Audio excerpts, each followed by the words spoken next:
Mencionabas tu interés sobre tu temprano interés sobre la escritura de cuentos y yo quería preguntarte si es que tú te consideras un poeta que escribe narrativa o un narrador que escribe poesía.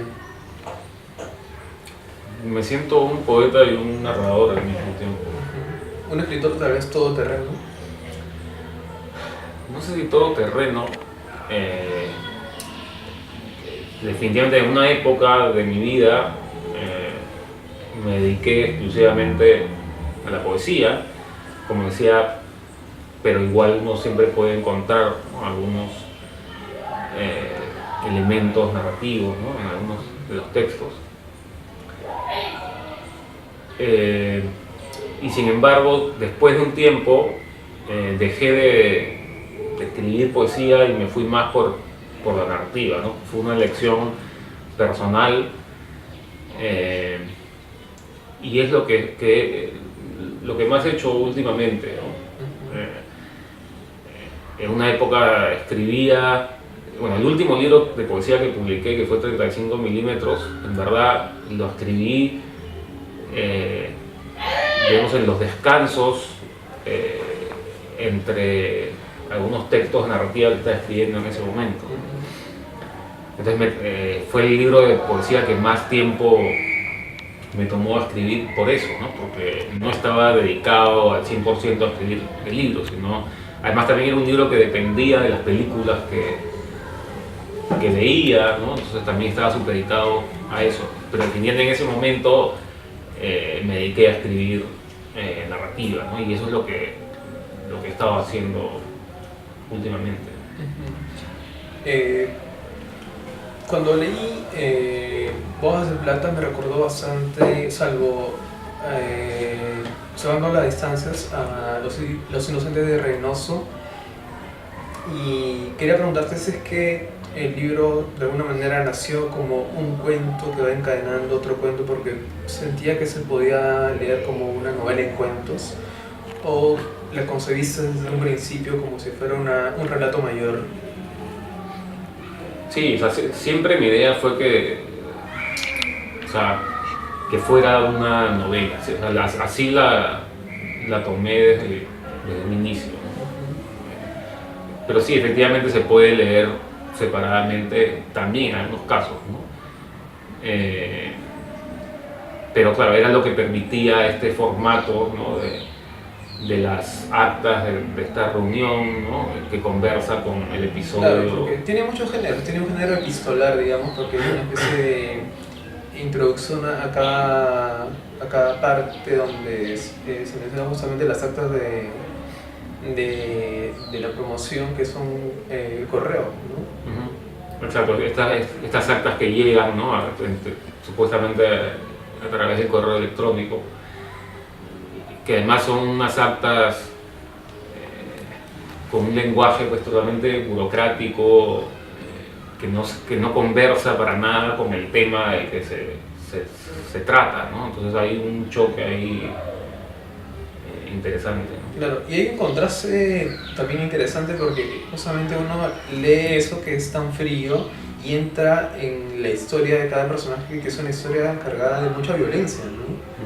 Y en este caso, tus personajes están siempre atravesados por el dolor porque o bien lo padecen o bien lo generan sobre los otros. Y yo quería preguntarte si es que en esta cuestión de la crueldad dentro de un centro educativo, tú planteas el tema de antemano. Sí, definitivamente, ¿no? O sea, uno de los temas que yo quería abordar en el libro era justamente el tema del bullying, ¿no?, del que se habla tanto obviamente, pero que en realidad siempre ha habido, ¿no? Yo no sé si ahora hay más bullying que antes no existía esa palabra, ¿no? Pero yo creo que siempre ha habido, ¿no? Tal vez ahora se tome más conciencia acerca de eso, se hable más del tema, pero la violencia siempre ha existido en los colegios, lamentablemente, ¿no? Y es terrible, sin duda. Y de alguna manera en la escritura de la novela, que está en clave, muchas veces en clave de humor, este humor sirve también para atenuar en el lector, digo, esa impresión fuerte que deja la aspereza con la que se tratan los personajes. Porque si le quitas el humor, creo que te queda solamente una historia bastante cruel, ¿no? ¿Utilizaste el humor justamente para atenuar un poco la violencia? Sí, por un lado eso, pero por el otro lado también el humor es una característica que a mí me parece fundamental. A mí me gusta el humor, ¿no? Normalmente en los textos de narrativa que yo escribo trato siempre de incorporar algo de humor porque me gusta generar un efecto en el lector, ¿no?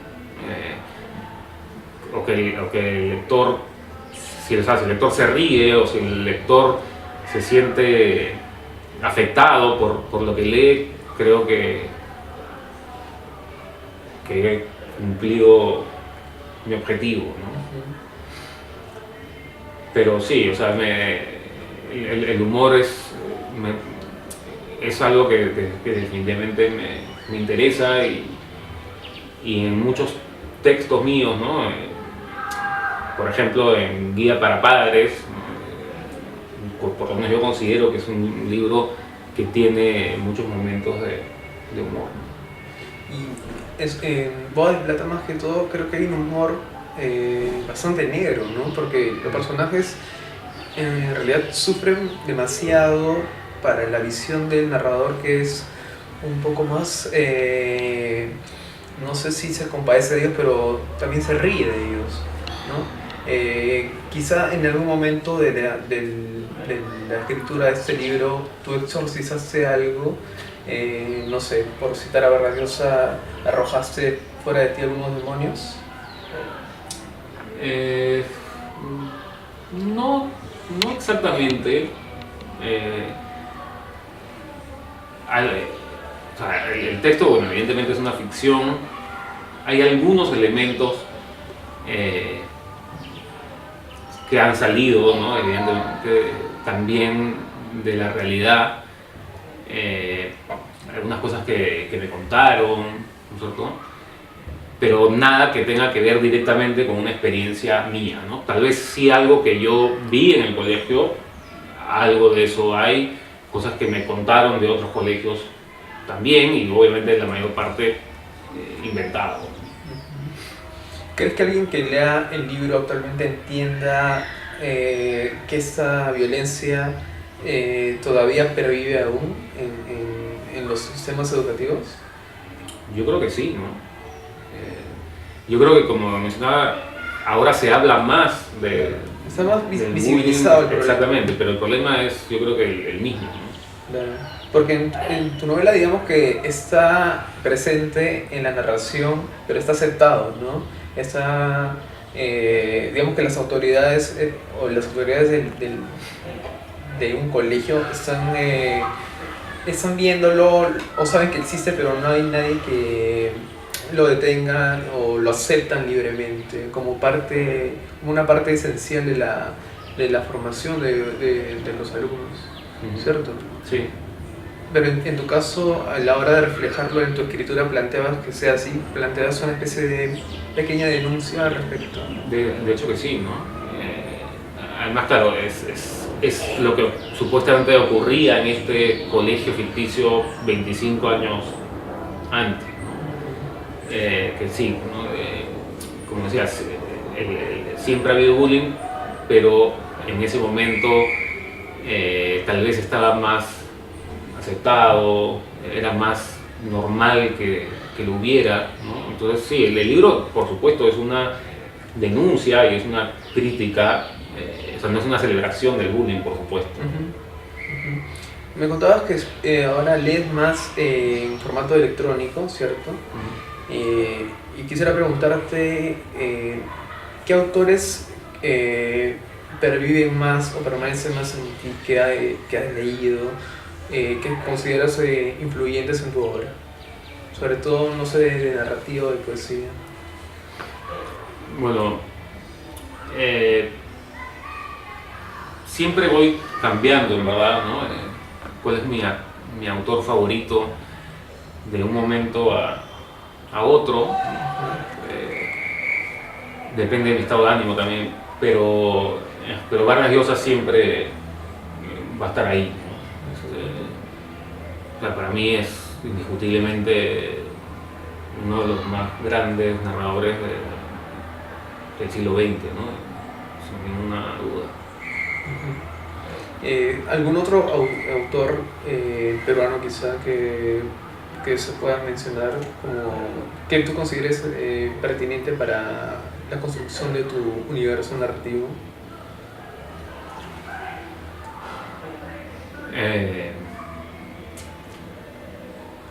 Digamos, hay varios, no necesariamente con respecto a mi universo narrativo, ¿no? Porque por ejemplo a mí me gusta mucho Arguedas, pero no siento que haya una influencia, ¿no? De Arguedas, especie que habla también, ¿no? En los ríos profundos de la violencia, ¿no? Y tal, pero sí, o sea, hay escritores peruanos y extranjeros muy importantes o sea, que fueron muy importantes y que son muy importantes para mi formación, ¿no? Uno nunca deja de aprender, pero no siento necesariamente una influencia directa, ¿no?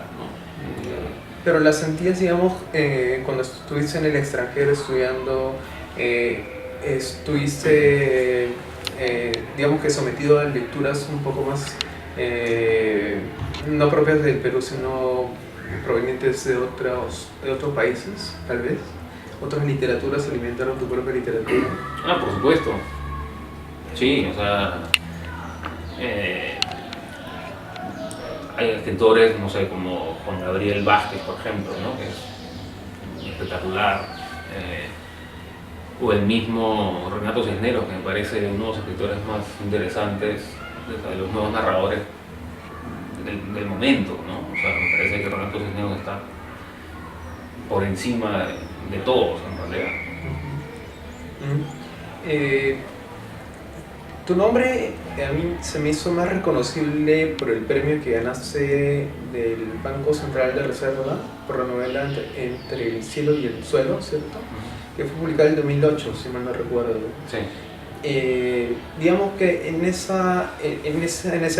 momento el premio significó algo para ti más que la dotación económica. ¿Te ayudó a ser mucho más conocido, quizá, no sé, más mediático tal vez? Significó muchísimo, porque, en primer lugar, porque ese libro supuestamente iba a salir con una editorial y ya había firmado el contrato y ya, o sea, el libro salía en un mes, ¿no? Y estaba el machote, estaba todo ya listo para que se imprimiera. Y un día me llaman, bueno, ni siquiera me llaman, yo llamo para preguntar qué estaba pasando, por qué no salía el libro, y me dicen que ya no iba a salir. Entonces eso me frustró muchísimo, ¿no? Porque era la primera novela que iba a publicar. Yo había publicado poesía, pero nunca había publicado nada de narrativa. Y fue horrible, ¿no? O sea, fue terrible. La verdad que me puse mal, no me afeité por varios días, y ahí me di cuenta de que tenía canas en la barba.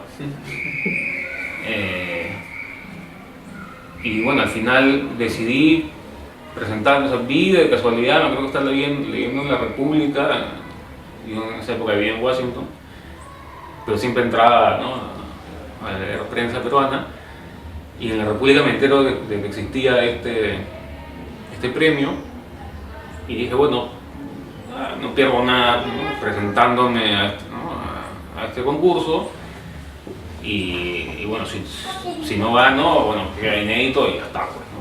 Y entonces el hecho de ganar el premio fue reivindicarte. Totalmente, ¿no? Totalmente. Y creo que lo fue mejor porque fue coeditado con Alfaguara, me parece. Exacto, sí. y además, bueno, con una dotación económica, digamos, si no hubiera recibido, digamos, de no ganar, ¿no? Pero fue básicamente por eso, ¿no? O sea, fue justicia poética y narrativa. Y en general, ¿los premios literarios los consideras importantes para la carrera de un escritor? O sea, siempre, o sea, a quién no le gustaría ganar un premio, ¿no? Definitivamente que es importante, pero o sea, no ganar tampoco significa nada, ¿no? O sea, si yo no hubiera ganado ese premio, no es que hubiera dicho, ah, ya, entonces no escribo nunca más, ¿no? Uno, digamos, puede no alegrarse, evidentemente, por no ganar un premio, pero hay que seguir para adelante, ¿no? O sea, el objetivo de un escritor no debe ser ganar un premio, ¿no? El objetivo de un escritor es escribir, punto. Y en lo que concerne a ti como escritor, digamos que no sé si entendí bien si has dejado ya de lado la poesía, ¿la has abandonado ya? No exactamente, no lo sé. Siempre decía, ya nunca más voy a escribir poesía, pero de pronto empezar a escribir, ¿no? Entonces es una cosa, uno puede tomar la decisión racional de decir, ya no voy a escribir más, pero la poesía no es exactamente razón, ¿no? Entonces por ahí que uno empieza a escribir, aunque hayas decidido no escribirla y aparece, entonces hay que escribirla. ¿Y cómo ves actualmente la última poesía peruana última? ¿Qué te parece? ¿Qué consideraciones tienes al respecto? No soy un experto en poesía peruana última. Definitivamente lo que hace Montalbetti es interesante, y de los nuevos me gusta el trabajo de Becky Urbina, María Belén Milla. Claro, creo que presentaste su último libro, me parece. Sí. Cuéntanos, para finalizar, tus proyectos, tus próximos proyectos que tengas y que los tienes en narrativa.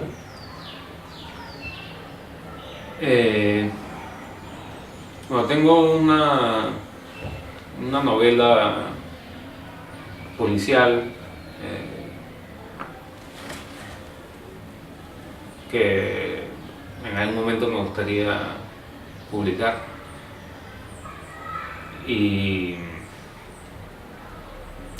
básicamente eso, ¿no? Estaba escribiendo últimamente algunos cuentos, pero nada orgánico, ¿no?